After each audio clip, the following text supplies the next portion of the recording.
There is one thing I want to mention. There's some very good physiology that can perhaps support the actual running effort part. These are very new data.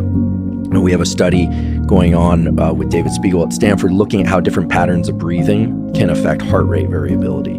Heart rate variability is good. There's this interesting mechanism I think most people might not realize, but that medical students learn that your breathing and your heart rate and your brain are in this really remarkable interplay. It goes like this. When you inhale, this isn't breath work, we're not going to do breath work, but when you inhale, the diaphragm moves down.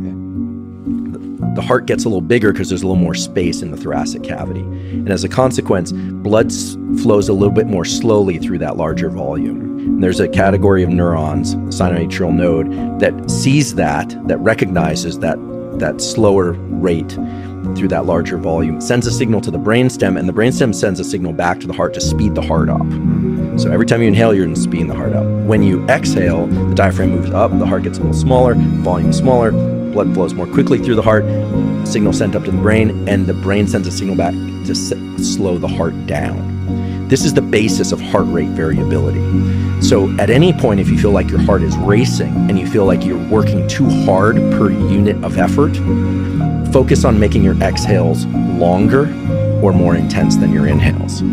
If ever you feel like you're truly flagging, you do not have the energy to get up, it's like, okay, it's time to go, and you're exhausted, you want to draw more oxygen into the system, get your heart rate going faster.